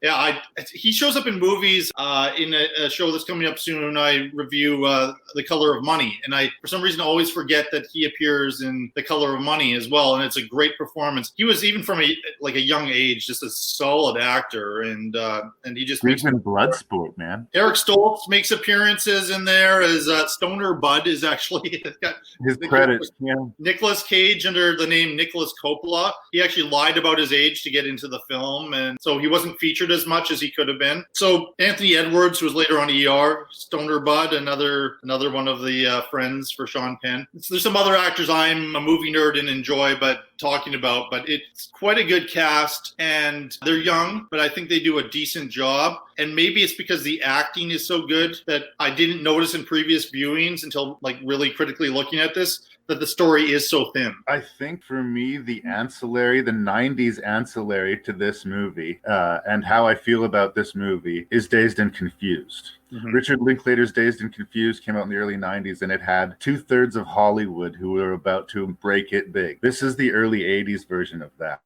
And coincidentally, my reaction to both the films are the same. I like both of the films, but I think everybody seems to like both of them more than I do. I think it's kind of interesting to see these time capsule performances from a lot of people who are about or soon to become super famous. And I like that it's an edgy, honest teen comedy or dramedy when they were less common. Yes. I think the genre personally was perfected by John Hughes in this era, even though his movies still have their problematic stuff. I was a John Hughes loyalist. I always liked Fast Time, but loved the John Hughes movies. And I don't know if I am just stubborn in that position, but I sort of stay steadfast there. It's interesting you talk about Cameron Crowe being undercover in high school, because he didn't spend his high school years in a high school. He spent his high school years touring with famous rock bands and covering them for Rolling Stone magazine, and the inspiration for Almost Famous. So it was interesting that he needed to go undercover to understand the high school experience. But because of that, because he was sort of looking at it the same way a field photographer would do a nature study in a jungle, like he just didn't understand the environment. A lot of the stuff that maybe was edgier in the early 80s sort of seemed commonplace now, like that they dared to deal with teen sexuality. They address masturbation. They address, not the fear of sex, but also the want for it, the joy of it, the pursuit of it. And they take the kids seriously. They're not owned by their parents. All of these things were great for their time, but all of these years later, it's just what's expected. It's the bare minimum that what we would ask from any movie set in a high school setting. What makes the movie work for me is not the comedy, it's not the story, it's the cast. That's sort of the beginning and end of my review. I've got a lot more to say, but that's where I kind of land. I think, it's hard to recognize what the Reagan 1980s were like for cinema. You've addressed it on your show, particularly with the censorship around a series like Friday the 13th, how they would cut the heart out of a lot of these movies. And so I think it's kind of remarkable that this movie was released as it was. And pretty early on, like Jennifer Jason Leigh, I don't know how old she was when she shot this. I don't think she wasn't a teenager. I don't think she was high school age, but she has two scenes where with quite graphic nudity, and she did actually look like she was 15 years old in this performance. They have a slightly more famous nude scene with Phoebe Cates. Phoebe Cates always seemed a little bit older to me. Like she seemed like she was in her 20s, but Jennifer Jason Leigh has always had kind of a young look. So you feel a little bit uncomfortable in those scenes, but that is kind of effective in a way because they're uncomfortable. Like these kids are uncomfortable and trying to figure things out. Something terribly cringy about that awkward sort of adolescent first sort of timid exploration of sexuality. It's so awkward and personal to each person that even witnessing it vicariously through the artifice of film is uncomfortable. Like right here, we're seeing the marriage of comedy and horror because like it has this cringe sort of aspect to it. This almost feels forbidden, like you should look away or you shouldn't be seeing this. But all it's being is honest. I mean, there's a lot to like. There's some characters that you like, some characters you don't like, but sometimes there's characters that you like for a little bit and then they do something absolutely horrible. Whoops. And guess what, folks? That's high school. I've spent 18 years working in high schools, and I don't obviously get to the point where I know what teenagers' lives are like outside of school that much, but there's something that feels very authentic about what was done. I think Crowe, even though he's an outsider looking in, I think he picked up on, at least superficially, some things that worked really well. I would say a highlight are this battle throughout the film between Ray Walston as this no-nonsense history teacher and Sean Penn playing this stoner dude who's Spicoli. Yeah, he gets remembered above everybody else in this film, and he breaks every single rule that this teacher has, shows up late, wastes the class's time, orders pizza when there's no food allowed, all kinds of things like that. This movie has such a cool payoff to that relationship, though, because we're used to seeing this in movies, this antagonism between class clown or troublemaker and teacher, but what we don't see is on prom night, this guy rings the doorbell, knocks on the door, and this teacher comes in and talks to this boy and fills in the gaps of time that he wasted in the class to make sure that this kid knows the content of the class before he leaves high school. He's not going to let this kid escape his net. Even though he's done everything he possibly could to avoid learning, he is going to stick it out to the 0 hour to teach this kid whether he wants to be taught or not. I don't know how believable it is, but just to have such a heroic position taken on a teacher in an 80s high school film, I mean, you're not going to find that in John Hughes. No, that's that. And I think John Hughes deals with teen sexuality and that kind of thing, but maybe not to the level that this movie does. But also just, that extra step, like the principal in The Breakfast Club is a two-dimensional villain throughout. Interesting two-dimensional villain, but he's a two-dimensional villain. And to hate the students that he lords over. It's not enough to rule them. He has to, on some level, hate them. Yeah, and that's not what this guy's about. At all. This guy, my job is to teach these kids and to make sure that they have learned in whatever way I have to do it. I've had the great fortune of working with some people like this. To my knowledge, nobody that I've worked with has actually gone to a person's house and knocked on the door and, done something like that. That's crossing the line, absolutely. But I admire where he's coming from. It's a more interesting portrait of a teacher. I guess the comparison movie I would come up with, as far as kind of the darker nature, but also somewhat maybe exaggerated, but closer to reality than we think, is the movie Election, Alexander Payne's movie as well, which is quite funny, but has its moments there. I think, though, that thing is so dark, I doubt it would get made today. Election is just pitch black. Maybe on television, but not for cinemas. So I think I'm in a place where it was kind of a lower half for me for Fast Times at Ridgemont High. I like this movie, but I would hesitate to say I love it. There are some things I can cling on to that are terrific, but I think you nailed it when you said that it's the cast that makes this movie work, probably more than anything else. I also have to say that it's responsible for some uncomfortableness in my youth. Like I say, most of the John Hughes movies that I would watch at the time, The Breakfast Club, Pretty in Pink, Ferris Bueller's Day Off, they were very PG realm. I remember, I don't know what the scenario was, but my mom was in the room while I was watching Fast Times at Ridgemont High, and this guy gets walked in on while he's masturbating. And like that as a scenario is like got to be one of the most humiliating things. And I've never seen it addressed in a movie. And the fact that it happened in a movie that I was watching with my mom was just not cool. Again, American Pie had a scene sort of like that, but it was like quite different with Jason Biggs and the pie and Eugene Levy. But it's bad that it's your dad, but it's so much worse that it's a beautiful girl. Yes, and the one he's thinking about at that particular moment. Yeah, it's like that is the horror movie moment of the whole film. And honestly, that uncomfortable sort of feeling that I had brought some negative associations to Fast Times that are maybe not the movie's fault. I guess.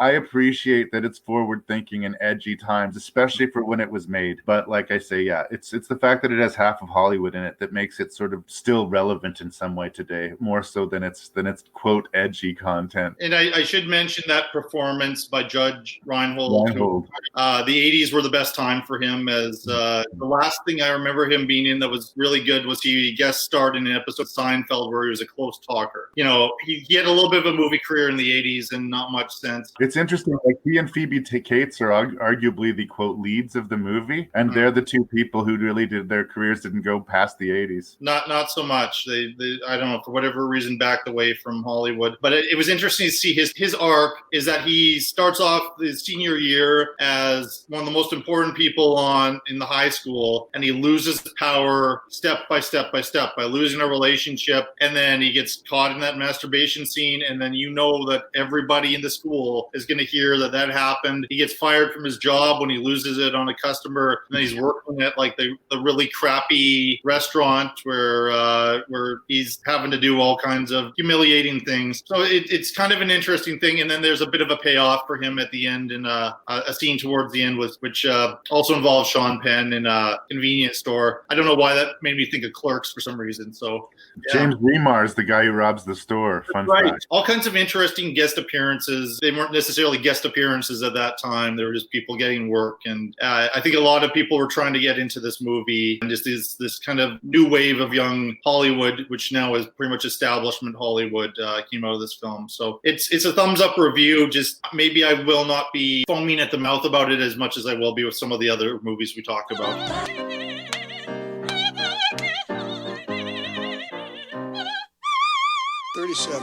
37 girls and not one who can carry a tune. What about me? Name? Susie Diamond. Catchy. You have any previous experiences? For the last couple of years, I've been on call for the AAA escort service. What would you like to share with us today, Miss Diamond? I love you, baby, and if it's quite all right, I need you, baby. Come on, we don't have much time. For what? Come on. Don't grab me. Don't grab it. All right, so we get 2 bridges for the price of 1 in the Fabulous Baker Boys. The less famous Beau Bridges is part of a music duel with Jeff Bridges, and they've been playing together in lounges forever. And for Beau Bridges, he thinks they're kind of hitting the big time here. Jeff Bridges has reached a point in his life where he realizes like this is just a dead end for him, and he is way more talented than he's allowed to be with his brother. And there's a bit of a vaudeville back and forth comedy act in there, which Bridges is not a huge fan of. He says the lines with absolutely no heart, no emotion. But they decide that they need a singer. And they go through a series of colorful auditions. We get to see Jennifer Tilly in an early role showing up, and she does get another scene late in the film. Is one of the more memorable ones from these series of bad auditions, as you would see in movies of this type. And then we land on Michelle Pfeiffer, who gives, I would argue, one of her best performances in this movie. I mean, to be blunt, she's just raw sex in this movie. She's raw sex poured onto a piano. Like, this is sort of like young in her prime Michelle Pfeiffer. She kind of like had her own sort of peak and plateau of career, and then she kind of quit Hollywood for 10 years to raise her kids. And she's sort of come back lately. But again, I think just sort of the absolute right person for the role at the time. She was just so appealing, so sexy, and so what that part needed. And so the thing that was obviously going to explode this band.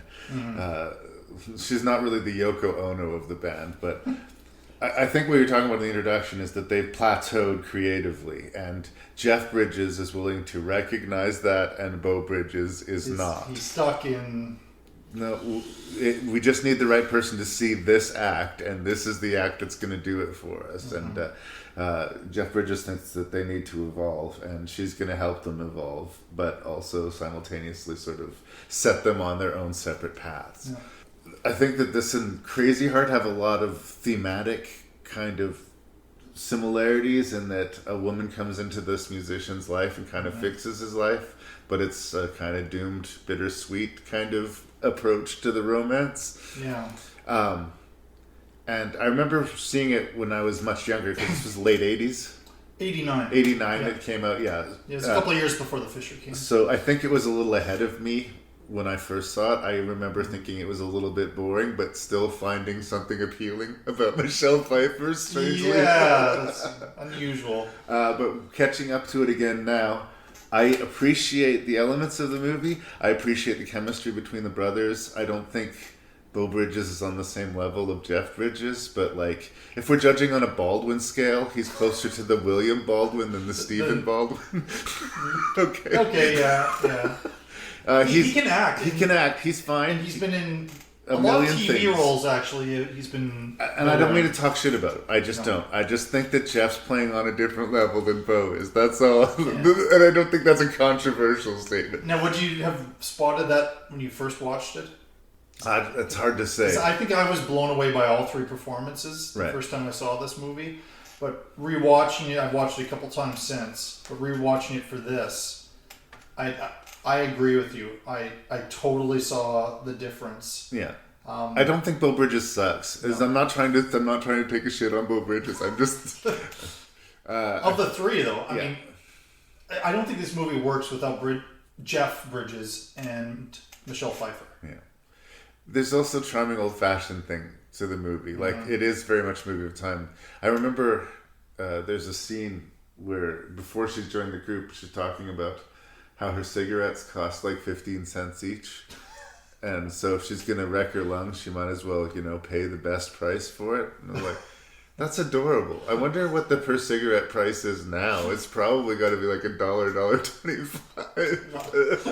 I don't know. Hey, watching that now. What? Wow. Could I go back in time? Yeah, I need a time machine. this sultry sort of thing that she's got going on. She just adds so much to their dynamic, and the show becomes about her. And of course, that drives Beau Bridges crazy. And Jeff Bridges is all on board because he's, all Twitter-pated for her.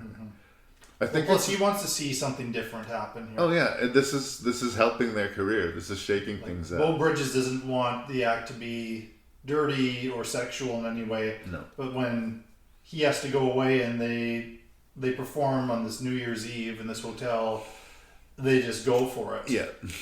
And he thinks this has ruined their act, and they're both seeing this as the best thing that could have ever happened. Yeah. So it's a fine movie. It's a good movie. I like the movie. I don't know that I love the movie. It's fine. It's good. I think it's a formulaic screenplay. Steve Kloves is the writer-director. He wrote a really interesting screenplay. It was an adaptation of a novel called Wonder Boys. Right. Michael Douglas. The other thing he's known for is he wrote some of the Harry Potter. I like the Fabulous Baker Boys, but I don't love it. There's something conventional about it. There's something familiar about it. And again, going back to this whole being a critic becoming kind of difficult. Once you've seen enough movies, like I've been watching movies pretty feverishly since, early teens, you kind of start to recognize patterns. And again, this is going to come up again and again. A good director can take something that's very familiar and make it work. The Conjuring movies, for instance, are very familiar, very fine elements. Jump scare movies, but there's nothing new about it. Yeah. In that way, this is a very fine sort of bittersweet romance, but there's nothing really new about it. I think at the time we had Michelle Pfeiffer sort of revealing herself as "Hello Hollywood, welcome to Michelle Pfeiffer," right? Yeah. And so that it had that extra excitement to it and the extra heat to it. I don't know. It didn't stick in my memory, and revisiting it didn't make me go, I get it now. I was like, it's fine. Yeah. It's fine. Yeah, that's one of your lines. It's I know. Fine. I think I started use using it now much. too. No, and it's fine. Like, it's fine to say it's fine. It's fine.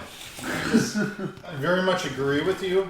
This is another one of the roles, again, pre the dude, where he is very much the straight man. Like, it's Bridges, he's quiet and he's reacting to what's happening, to the flashier characters, Pfeiffer in particular being the flashiest character in the film. I think he does a really, really nice job of it. The other piece that I don't know how you feel about it, that I just wanted to mention is he has this apartment. It's all set in Seattle. He has this apartment, and there's this kid, this neighbor who hangs out at his place because it's the only safe place. Because Mom is always having another man over, and this is this kid's only friend. I maybe I'm a sucker for this, but I like that dynamic. It's a little bit of a subplot. There's this point where Bridges just gets so frustrated, he takes it out on this kid, and you just feel horrible. It kind of sort of works itself out, but I like that element in there. It just brought a different... that scene justified the existence of the kid. Yeah. Before, it's like, what's the point? Like, what's going on here? Yeah, I don't know generally, other than, like I say, that point where he lashes out at the kid and instantly regrets it. I don't know exactly, what role he played. There was also that strange jealousy that the kid had when the relationship, spoilers, but relationship develops with Michelle Pfeiffer. Right. It's like, I'm used to him just he's going to be taking care of her instead of me, or I don't know. Yeah. Almost, I wonder if, well, maybe not. Maybe that wouldn't be enough for another film. Well, I don't know. It might be a little bit too cute. I'm not desperate for a sequel. I don't want to... Oh, no, I'm not talking about a sequel. I'm just a completely different movie about that kind of dynamic, because it was just an interesting piece in there. Yeah. And it was the one where I was thinking, this isn't quite as formulaic as the rest of the story. So Kloves, I think, is a decent screenwriter. Yeah. But Wonder Boys, and I don't know if the source material helped with Wonder Boys, but Wonder Boys was a much more interesting screenplay. Oh, yeah. And they just were lucky to have the two leads that they had. That's another case of like very familiar stuff and stuff that shouldn't be as appealing as we are. Like, I'm a writer going through a midlife crisis, but like I live a life of unspeakable privilege. Everybody pity my melees, right? It shouldn't work. Talked about this a lot. Yeah. It shouldn't work, But it does, It does. in Wonder Boys. It does. I think arguably better than it does here. Well, you have Curtis Hanson directing Yeah. that movie as opposed to Cloves himself directing. Right. And I think that's Might have part made of the problem, difference, yeah. yeah. Yeah, good enough.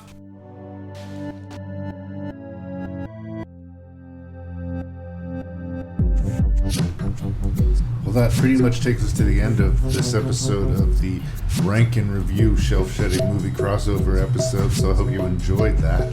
Please send your feedback to ranknreview@gmail.com. That's ranknreview@gmail.com. The website is ranknreview.ca. I drop every other Wednesday. And please listen to the Shelf Shedding Movie Show hosted by Mr. Jason Dubray. But wait, what's that you're saying? You feel like this episode's a little bit short and maybe I should give you more? Maybe you want to hear a review between Jason and I talking about one of the greatest motion pictures ever made? Well, tell you what, here's my answer to that. 4 years ago, in this quiet forest, in this cozy cabin, something happened. Something so frightening. Something so deadly. Something so evil. We prayed it would never happen again. Now, from the creator of Evil Dead comes Evil Dead 2.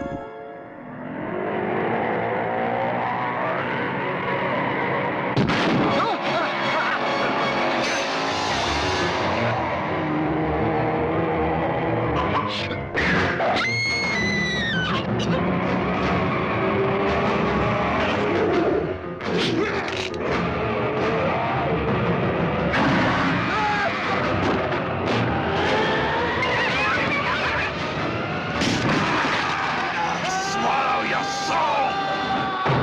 Evil Dead 2, Dead by Dawn. So when it comes to reviewing Evil Dead 2, I'm not quite sure what there's left to say about it. I run into this when we're like reviewing classics like The Exorcist or movies like that. We'll deal with that in a few minutes with Ghostbusters. I really enjoy this series. Last episode, I ended up talking to Scott about both Evil Dead as well as Army of Darkness. And so it worked out kind of well that Evil Dead 2 was connected to this episode. It's a lot of fun. And I think the reason that it's a notch or maybe several notches better than Army of Darkness, a movie I absolutely love as well, tons of fun, is really only a few people, a very small group of people realized they were making a horror comedy. One of them being Sam Raimi, the other being Bruce Campbell. The other actors thought it was a straight up horror movie, and because they're playing it straight, it makes everything else feel so much funnier and so much better. And so that's where I start with it. Essentially, it's the story of Ash going to this secluded cabin with his girlfriend, and they end up discovering this book of the dead, which they read from, which unleashes demons that are attacking them. And then it's just a matter of Ash as the kind of the lone man initially. There are a few people that join him later on, trying to battle this demon that has control over this house. And this movie is so influential. There's a movie, to me, a lesser horror movie from the 90s called Idle Hands, which involves this hand beating up this kid being possessed. This has just one of the greatest sequences in the history of horror, is Ash having to cut off his hand, and his hand beats the crap out of him. And it's funny, but it's also somewhat horrifying in places. There's a lot of blood, lots of guts, and it's an hour 24 minutes, but it feels like there's a lot happening. You get in and get straight to the action, and the action is nonstop for the entire movie. It is a thrill ride. It is a classic for a reason. I love Evil Dead 2. I suspect that you also love Evil Dead 2. Well, make no mistake, Evil Dead 2 is the best 84 minutes of the Evil Dead universe. That includes like Ash vs. Evil Dead. That includes Army of Darkness. The other thing that I like to tell people about Evil Dead 2, if they they were in the weird position of asking me what the fuss was about. I would say it's, first of all, not really a sequel. It's much more of a remake. And that secondly, it's not really a horror movie. It's much more of a kind of Three Stooges physical comedy kind of movie with like crazy special effects and a crazy score. That wasn't any disrespect to the original movie, I don't think. I think that when they made the original movie, they were trying to make as scary a movie as they could with the means that they had at hand. Yeah. Now, several years later, they're doing a sequel to Evil Dead, and they have much more toys to play with. So, yeah, it's called Evil Dead 2, but it's much more Evil Dead Redux as far as I'm concerned. Yeah. And they level up Ash's character to such a ridiculous degree. Like, in the first movie, a lot of people forget, for like the first almost half of the movie, Ash is barely there as a character. Yeah. He kind of like finds his salt and gets tougher as the movie goes along, but he is not this badass one-liner throwing zinger guy until Evil Dead 2. But he seems to arrive in Evil Dead 2 fully formed as the Ash we know and love. And it's a splat stick movie, which was a very popular thing, I think, in the 80s. But this was the splat stick movie that got fully embraced by like everybody. There's like this and Return of the Living Dead. Maybe if you want to go into the 90s, we could talk about like Dead Alive, or going later into that, like your Black Sheep, where the violence and the storytelling and the beats of the plot are so over the top and so ridiculous that you either have to laugh and love it or just it's not for you at all. Like, I do get like that Evil Dead is very specific, and it's one of those things that you love Evil Dead 2 or you are absolutely mystified as to what the fuss about Evil Dead 2. I don't think I have to sell this to you at all. I mean, obviously you're on board. Yeah. But to go back where you started, and I've said very much the same thing when I talked about Evil Dead 2 on my show. Sam Raimi, and I'm sure his brother who plays the demon in the basement, and Bruce Campbell all know exactly the movie they're making. I don't think anybody else on set knew. I think everybody else on set, because Sam Raimi wasn't still yet Sam Raimi at this point, right? They probably watched the first Evil Dead and were like, okay, we're doing a horror movie. And that one was a popular horror movie, so people will see this. And they're earnestly trying to do the straight horror performance. And it's fucking hilarious. It's hilarious, especially as it's Sherry Berry or Sherry Bird. I can't remember the name of the lead actress. Like, she's like I don't think she's a terrible actress, but she's giving such an earnest performance in a movie that doesn't ask it of her that it makes me smile every time. I know that Bruce Campbell is able to ham it up, and he does so with great panache. If you want someone to ham it up, he'll do it. But I think if you would have cast the entire movie that way, it would not have worked. It would have been just too goofy. And I mean, I don't know. Maybe it's a criticism. I'm a big fan of Army of Darkness, but I think people were well aware that this is now a horror comedy, and so you see some secondary characters trying to wink at the camera and do a few things that it just didn't work as well as when Bruce Campbell did it. When they kind of lessened. You're not going to be able to match Bruce Campbell. You're just not. It's like trying to out Shatner Bill Shatner in a scene. Yeah. It's not going to happen.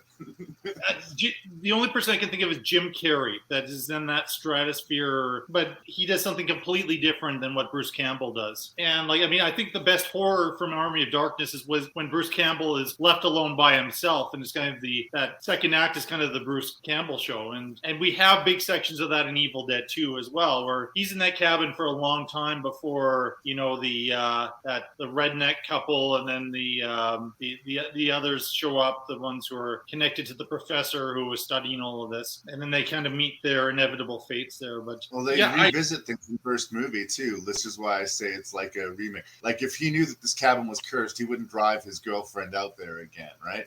Unless he doesn't like her that much, yeah, I suppose. Yeah, but they recreate the scene where the woman is taken by the trees. Like, I don't know. It's a weird one. It's almost weird that they called it Evil Dead 2, but I'm not complaining. Yeah, I feel like we were doing like short shrift to it here, but I mean, it is an established classic. I don't think either of us need to sell people on it. It does suffer from middle chapter syndrome, I think. I'm sorry. I was going to say, if somebody who's a horror fan has not seen this movie, they need to see it now. Oh, yeah. Sure. I will say it's a trilogy. Like, this is a trilogy of movies, and the Evil Dead 2 is very much the Empire Strikes Back of this trilogy. Like, it is loudly the best of the three of them, but all three of them are worth your time. But there's just something that so perfectly crystallizes Evil Dead to me in this chapter. It's Dead by Dawn. And before we move forward, I just want to just shout out those creature effects. I know that there's like some stop motion stuff in here, and that a lot of people are like, that takes them out of it now. It's just too much of a cartoon. I love stop motion animation. It's not going to take me out of it. And I still think the big rubbery, juicy monsters like Henrietta in the basement and the witch, and that turns into the weird serpent creature for no reason, but it's awesome. Those special effects stand up. And like, if somebody was foolish enough to do a remake with CGI, I really don't believe it would capture the same essence of Evil Dead. The movie is ridiculous and hilarious and silly. And like I say, because it's the middle chapter, it doesn't even really have a beginning or an ending. It's weird how loved this movie is, but I am one of the people who loves it. You're right. Like, I don't see who we're selling this to. Like, I don't imagine anybody listening to this podcast saying like, Evil Dead 2, I've never even heard of that.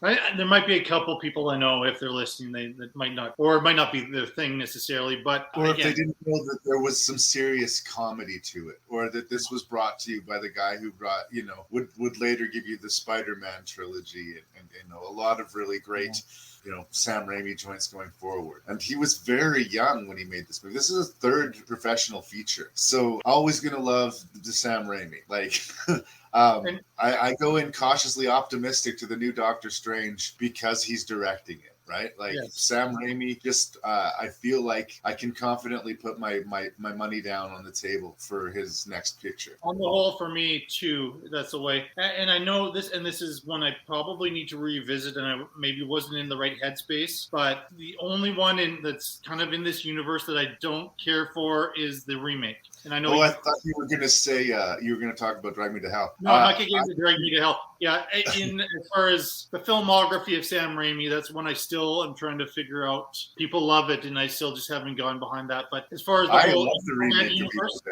yeah, the remake, you really like that one too, and that's what led me to think I need to give it another go. Maybe my arms are crossed and like, oh, this is not. Where's Bruce Campbell? This is not an Evil Dead movie without Bruce Campbell. Yet I think if they tried to recast Ash or do something like that, would have made me even more mad, I suppose. No, it's not so much a strictly speaking remake of Evil Dead as it is a reimagining of Evil Dead. And what would Sam Raimi have done with Evil Dead if he had all the tools in the toy box to scare us? Because as much as I love Evil Dead, it's a very amateur, very handmade, very friends made this movie. Yeah. And the remake is a professional piece of horror cinema designed to gross you out and terrify you. And I think that's what he was setting out to do with Evil Dead. Whether or not he succeeded, he still succeeded in making one of the most important cult movies of the 80s.